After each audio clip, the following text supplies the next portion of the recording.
راج باش دوستن هجا هیوی دارم هون دناف روشکا خوشته بن. از ای روز جواره برهمه که من سال 2000 نویسان دبو جواره بخونم. اف برهمه پیش نزدیکی 21 سال هاتی نویساندن پیچه کی بشه ویا نویسکی دریجه لو ما من جبو خواندنی حب کی کرد کر لهنشونان برهم بناوه شکفت مامۆستا کاروانی ji şagirtên xwe pirsî kî dikare ji me re bibêje metafor çi ye? Keça bi navê Suzan bêyî destê xwe rake peyivî û got wek nimûne dema mirov bibêje roj li asîmên dikene ye ev metafor e. Mamosta Karwanî got belê rast e Suzan lê baştir dibînim yek ji we ji me re şîrove bike ka metafor çi ye?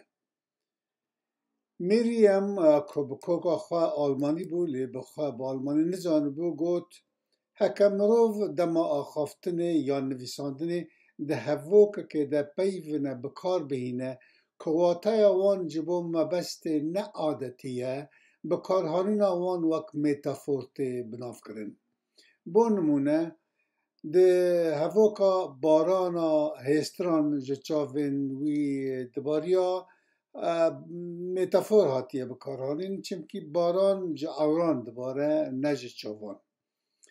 Mamoste bersiva şagirta zîrek baş dît û hîn dixwast jê re aferîn bibêje dema Lîna şagirta li kêleka Miriam daniştî ji nişkan vepirsî yanî heke em bibêjin Monika şekirê darekê Bill Clinton mişt ev metafor e?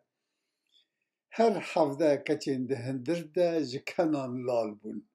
Di navberê de zengil lê ket û şagirtan dest pêkirin xwe ji bo derçûna ji hindir amade bikin. Mamoste bi dengekî nîvbilind ji Lîna re got dema navreyê li pêşderiyê odeya mamosteyan li ber de mibe. Dixwazim bi te re biaxivim. Lîna çelengtirîn şagirta di sinifê de bû. Ber bi mamoste ve hat û got mamoste bibexşîn bawer bike min bi henekî got. Dema navreyê li min meherîmîne mamoste ma tu çima di polê de wiha hişkî? Biçe dersa xwe min poleke din heye em ê dû re bipeyivin got mamoste û ji niha ve li daxwaza xwe poşman bû çimkî dizanibû hatûn û çûna Lîna dê dora nîvê dema wî ya vesîkirina nîv ro bibira û bi rastî jî çi encamên erênî nedida. Lê carê gotibû û wek mamosteyekî baş dizanibû ku şaşiya herî mezin ji bo mamosteyan ew bû dema gotineke xwe paş ve bikişînin yan gefên xwe bicih nekin.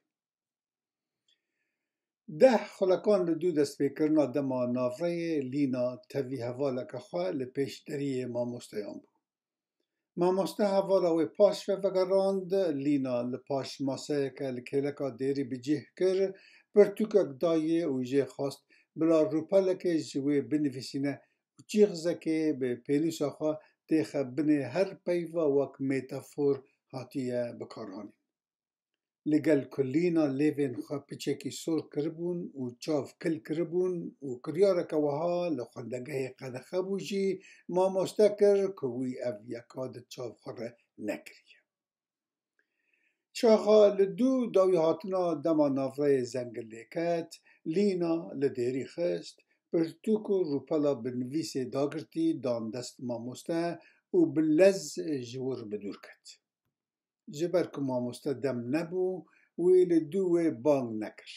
Rûpel xist nav pirtûkekê ew li ser maseya xwe danî û çû der. Li dû kutabûna roja xwendegehê berî ku biçe malê mamoste xwast rûpela ku Lîna tijî nivîs kiribû biavêje sepeta gemarê lê bêyî mebest çavên wî li hevoka mamosteyê hêja ketin. Ew li paş maseya xwe danişt û dest pê kir nivîsara Lîna ya li ser rûpelê bixwîne. Lîna di nivîsara xwe de nivîsandibû, nivîsareke ku bi metaforan mişt bû wiha nivîsandibû. مامۆستای هێژا برێز کاروانی ستێرکên di kuraniya deryaya gerdûnê de weke çavên efrîtan dibûsin, li bajarên ku bi lampeyan hatine ronîkirin û di şevên wan yên ketinî nav mijê gemara me pê gerdûn birîndar kirî de baş nahêndîtin. Da ku mirov peywendiyeke rêk û pêk bi stêrkan re girê bide, divêt mirov li çoleke ji bajaran dûr wan bo çavan bike armanc û ew jî di şeveke ku têde hîvê xeweke bûkeke Hindistanî şermok li paş perdeyê veşartibe. Piraniya mirovan nerxê kulayîqa stêrkan e nadin wan. Ew tenê dizanin ku stêrk li jor hene. Lê her stêrkeke li jor şûneke taybet di gerdûnê de heye. Xwediya dîrokekê ye ku dikare bi hezaran sal berê dest pê kiribe. Ez di nav hevalên xwe de stêrk im, mamosteyê hêja. Lê tu di xwendegehê de xa wek mirovekî rabe dikî wekî ku cudatiya di navbera stêrkeke bedew û yeke neweqa bedew de nabîne.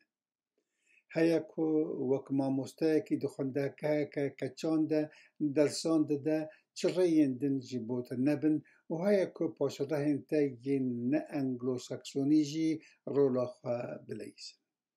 Carine dilê min bi te dişewite mamoste. Wek dibînî min gelek metafor bikarhanîne, şewata dil jî di nav de. Tu her tiştî ew qas bi ceddiyet digirî mamoste can, çima? Bihêle bila di polê de carine piçek atmosfêra ji bayê hênik jî hebe. Tatîla havînê nêzik bûye. Çima naçî serlêdana Kuala Lumpur? Xweziya dewrana demê xeweke delemeyekê pêşve û paşve bi ziviran da û em li ser xaçereyeke li warekî ji wan warên ku têde mirov û xwaris digên hev li hev rast bihatana.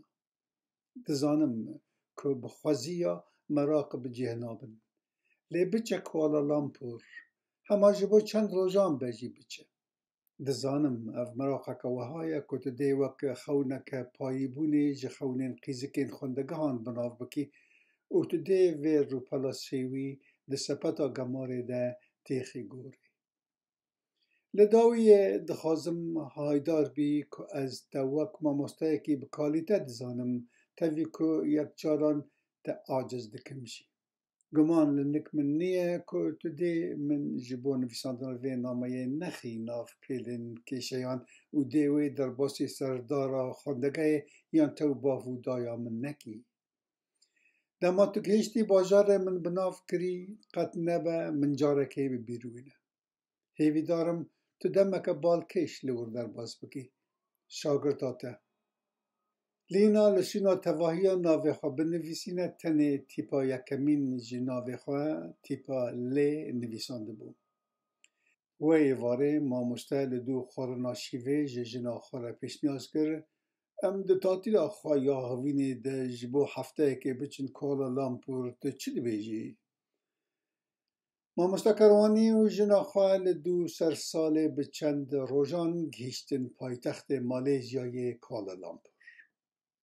Ferokxaneya navnetewî ya Kuala Lumpur wisa raber dikir ku li wî welatî pêşkeftineke ekonomî û teknolojî heye. Ew bi dora saetekê ji bajêr dûr bû û divabû mamoste Karwanî û jina xwe bi taksiyê yan bi otobîsê biçûna bajêr. Dema roj ji ser İmparatoriya Brîtanya ya mezin nediçû ava, Malêzya jî çend salan dibin karbidestiya Brîtanî de bû û İngilizan bi hejmarên mezin Çînî û Hindî hanîbûn vî warî, da ku wan li mezreyan û li şûnên derhanîna madenan têxin berkar. Bi encamê xelkê malîyî ku bi ola xwe musilmanin, rojên îroj li hember hejmara Çînîyan û Hindîyan di welatê xwe de kêmahîne. Lê li gel wê jî hevsarê welê tîhîn di destê wan de ye. Hûn di demeke baş de gihîştin, got şofêr ji nişkan ve û domand. Ji bîra we neçe biçin serlêdana şikefta Batû. Bi sed hezaran kes di van rojan de diçin wir. هون دکارن به ترینه بچن جه کوالالامپور ندور. کوالالامپور لخوشی ماموستا کاروانی و جناوی هات لی پنجمه بشه و جنا ماموستا به نخوشیه که عجیب کد دست بکر ورشه دوره لسر هف کخیا و به انجام ایشک زراو نالیا میره و نچار ما آلیکاری یا برپرسین اوتیل بخوازه دا که تلفن پزشکی کی بکن. بگوتنا پزشک خارنا بیانی گهرتنا شونی وستابونی و بای سار جه ماکینه قراما اوده صدمن و نخوشیه بون. کنه یک به تهلوکه بو. لی دوا بو جنا نخوش بکی ماسی در روزان ویسی بکرا و دوی دمیده هر 4 ساعتان جاری دو حبین کوی دی راچتاج بو کرینوان بنفیساندانا بخور. دست پیکا روژا اینیه که دکت حفده هیوا یکمین جسالا نو وی بخشاندن جنا خواست و خواجبو چونه آمده کر. لراوستگاه ترینه یا ناوندا باجر چندکن هندوسی ماسین خواه لعالیه که بجه کربون و بلیتین چونا شکفته دفرود. چونا شکفتله به دورا 15 کیلومتران جه باجر دور بود. دفا بو مروف به ترینه و دوره به اتوبوس خوابگی هانداور. لدو دا کتنا جه اتوبوس مروف دکت اتماسفیر و جیهانکه نو. جیهانکه براستی سیر. به 10,000 هندوس بپرانی کسین رنگداری لور بود. و ساخیا دکر پرانی یا هندیین لوی ولاتی جپاشره هن تاملی بون. خارنین بابتی و خارنین رنگ رنگی قشه یا شکرین و شیرانی لهر دو کلکین ری و لمیدانان دهاتن فرودن. خلکه بدوترین کنجین خال خواه کربون. هنکان گپین خواستور کربون. روشکه روشین ججنک پیروز لولی بود. اما مستقروانی خواه خست ناو لحه که جمروفان و ها دیار بو که گلک جوان جه دفرین ولیتین دن حتی جوارین تاملان جه هندستان و ولاتن دن جی هات بو. لحه یا جمروفان به نیردوانان به چه ده هلت بردکی. بیا جن جوان زاروک پیره میر و پیره جن همی وکه موریین بر جور و دچون. هن کسان یان مالباتان کتو نخوشین خواه بخار رهانی بود. جبنه کش دوابو مرو به 272 نیردوانان بر بجور رابیا دا که بگیشتا شکفتی. شکفتا که دو نافبرا کارشکی ده بود. لدو که ما مستقروانی دوران نیوی نیردوانان لپاش خواهشت وی برچاف کن خواه لواندن. یعنی گوزلگا خواه لواند خواه جروی خواه زوا کر و دما برچاف که دیسا لپیش چاوید خواه بجه کر جه نشکان و بدنا لینا جه پاش و بوی و خوینی. بدورا 20 نیردوانان لپیش وی بود. تفی که روی وی باش ندید جی بجن و پور ینوی بون. کر که خواج پاش و بگینی لینکار بو چمکی هبونا خلکی اوقا سق بو. وی بیتر دا خواه و حل دا که بمل خواه یه راست ریا خواه وکه لی دریج نکر خواه گیج هست کر و نچار ما راوسته. دوی دما بزاوا خواه گیاندنا لینا دا او بیه چه آرمانج حتی بیه که تیده بپونشه بیه تیده بفکره بدوه کتبو وک کسی که کتبه بن باندورا سحربازی دلیوی نها بزالی دا او کتبو وی ترسه کج خوابچه لو ما خواه دا آلیه کی نیردوانان و بری خواه جه خلکه وی دا بادا بهویه که بیتر با بگینه بیولین خواه لدو دورا 10 خلکان دیسا بخواهات و ریا خواه بر بجور و دوماند. نیردوان هاتبون سی بش کردن. بشک جبو اون بر بجور و دچون یک جبو ین داد کتن و دو نافبرا هر دو بشانده بشکی تایبت هبو که تیده کومن جوانان ریبرین اولی یان کسین خودانشون و پره یه لسر تختان دانشتنی بر بجور یان بر بجیر دبرنو دهانین. ریبرین اولی بکنجین رنگین بون و پرانیا خوتن او راکر بون خواه خملاند بون. مامۆستا نزیکی لی دەریێ شکەفتێ کرد. لە ژۆرێ دەریێ مەزن پوتێن پێنج ژنên ciwan û bejinzirav hatibûn bicihkirin. Di destên wan de teyfikên bi fêkî hebûn. Li her aliyekî jinan heykelê peyakî zik mezinî daniştî hebû. Dema mamoste derî derbas kir, şikefteke bêhude mezin li pêş xwe dît. Têde bi hezaran mirov gêiştibûn hev. Li hinek şûnan agir hatibû dadan, li şûnê din rêberên olê daniştibûn, li pêş wan kût, bawî, dîwane, nexweş, çolax, kor, ker, bêmiraz, jinên korecah û kesên din ketibûn rêzê. Rêberên olê ew yek bi yek mist didan û bi ser wan de dixwandin. Mamostekarwanî li pêş pûteke ku laş yê jinekê û rû yê lawirekî bû yê heywanekî bû ket rêzê. Roj ya rêzgirtin û razîkirina Xwedêyan bû û di dilê her bawermendekî û bawermendekê de meraq û daxwaz û tika hebûn.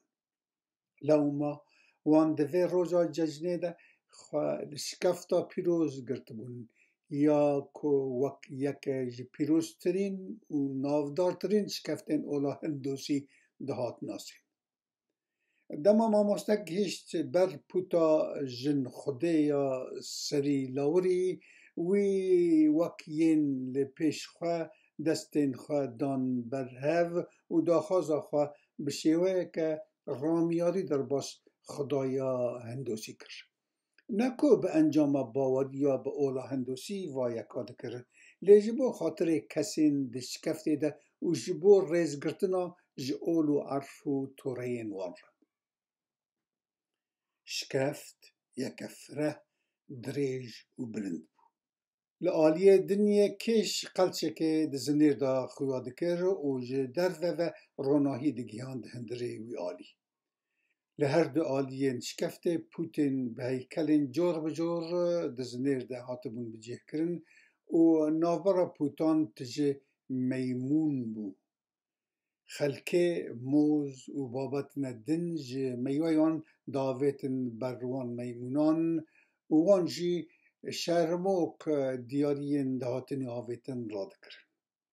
Bawermendan xwarin bi piranî meywe li ber lingên heykelên xwedeyên xwe bicih dikirin. Li beşekî şikeftê komeke ji peyan gozên hindî dişikandin û diavêtin ser komeke mezin. Gelek kesan ji komê radikirin û dixwarin.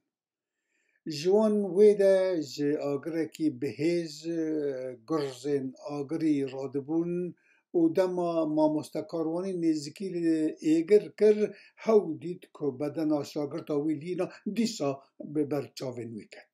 Carek hetin bêhemdê xwe bi zava xwegîhandina wê kir. Ew dikaribû niha bi gavên beza ber bi wê biçiya.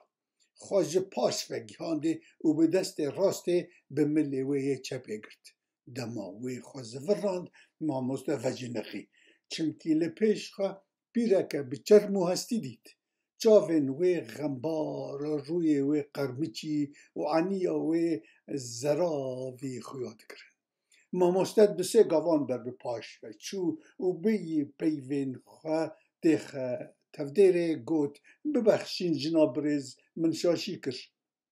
Bi vê gotina xwe re wî pêleke ji tirsê di dilê xwe de hest kir.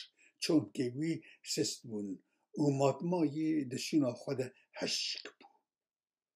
Tu neşaşî mamoste, tu neşaşî, ez lîna me, got pîra ku ji şêweya axaftina wê xuya dikir Astralyayê. Mamostekarwanî ket hev û peyv di devê wî de heşk bûn. Dûre ji dest hat, xwe wê de bade û ber bi êgir birive. Pîrê li pê wî bang dikir: مامۆستا مەچە ئەس لینامە تکا دکەم ji min merve ez lîname lîna. Dengê wê rast weke yê lîna bû û vê yekê mamoste karwanî bêtir li hev şaş kir. Lê ranewestiya û li dû xwe nenêrî.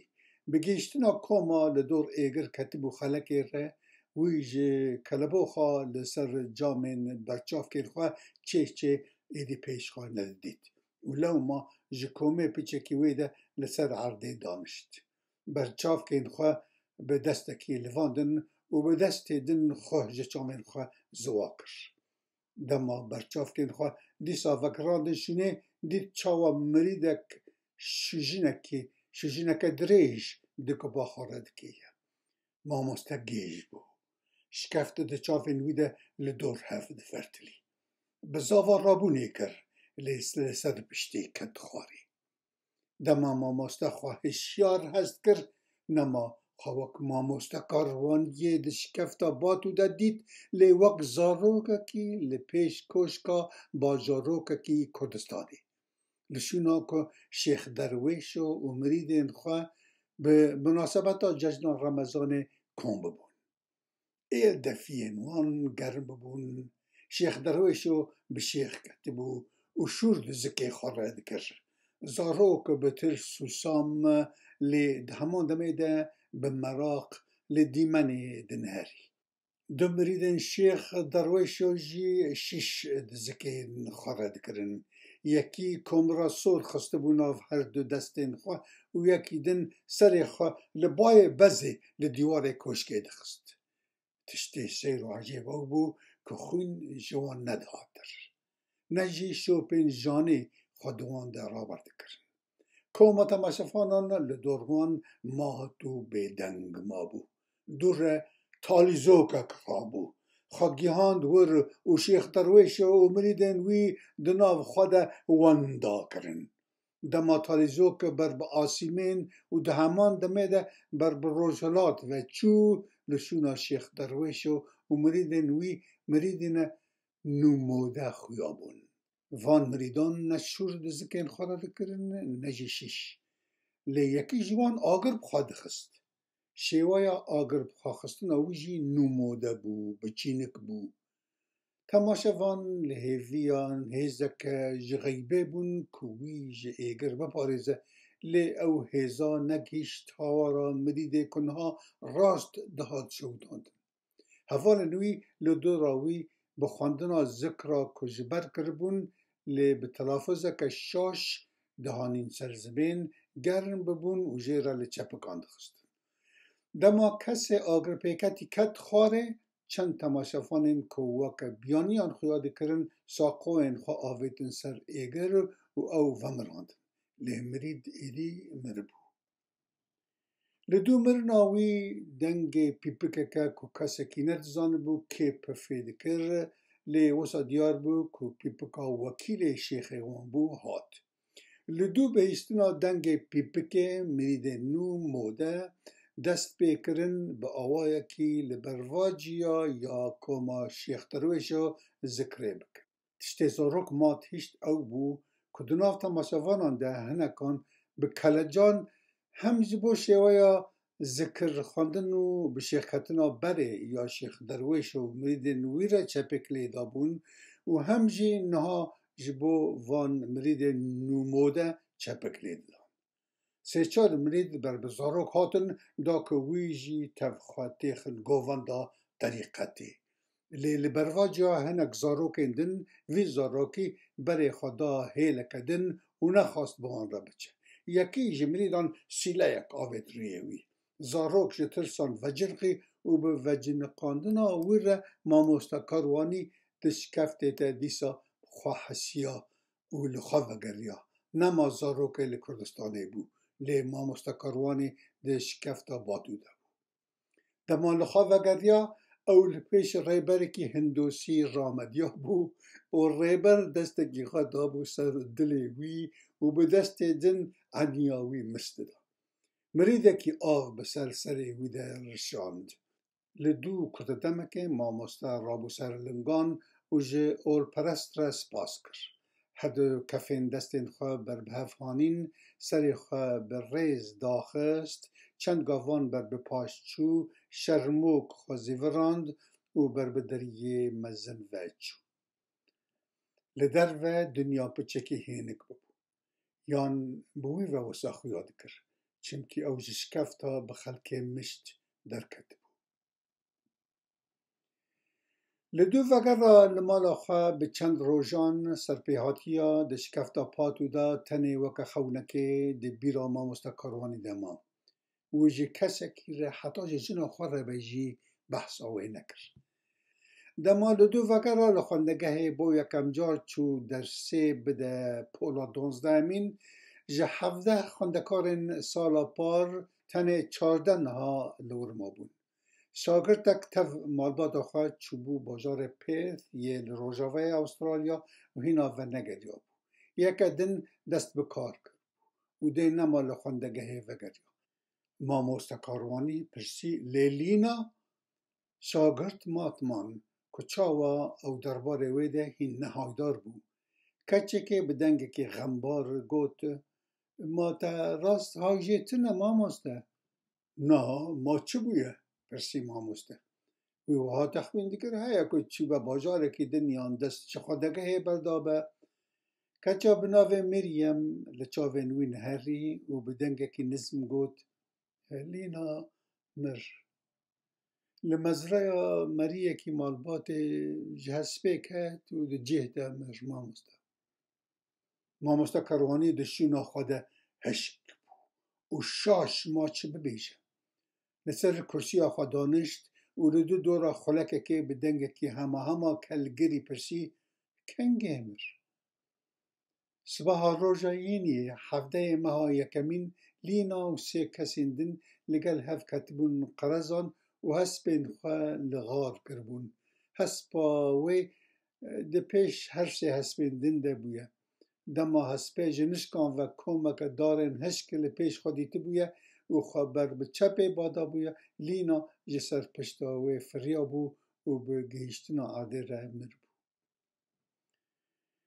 جانک از راو لدو بستنان و چه خود سری ما مستده بجه کر دوا بوی خواه را کرتا و تشتک جی عادت دور خویا نکرا گر بکرا هیا که شاگرد کتانا گمانه و به انجام کچین خوندگه دی جی خیال خواه جیرو که لسر لینا و ما مستکاروانی برستانا وکی که گلک جاران دلیستین کچان داد قوم ما مستر بو سرخواه و بدنگه که غمبار جی شاگردین خواه گوت امی وی درسیج بو بیرهانینا حوالا و لینا آوره بکن امی سبه هف ببینن بلا هون جبو درسی آماده بن به درکتنا جهندر اوده ره وی روی لینا یه چلنگ بدنا وی یات جیان و لیوین وی ین سور و کنوک به بیرهانین لیبی حمده وی پیراوی در روژا مرناوی ده دشکفتی ده دیتی بو هر وها هات بیراوی او وجنقی و کرکو بنی ده ناو هشین وی ده نامه لینا مرناوی و دیتنا پیرا دشکفتا باتو ده دگیهاندن هف بقتینه و نما لی هشین خواه وگرینه لی گلو ده بکار بو بله دوستان هجا اف برهما من یا به سرنویسا شکفت بو که من سال 2000 نویسانده بو من جوار خواند دریج بو پچکی لحیفدارم بو ین مراق دکن مراق لویجه کردی دکن و لبرهمن وها دکن به سودمند به ده بخاطر وجبو نها تا هفدیتنه کدن شاد و بختیار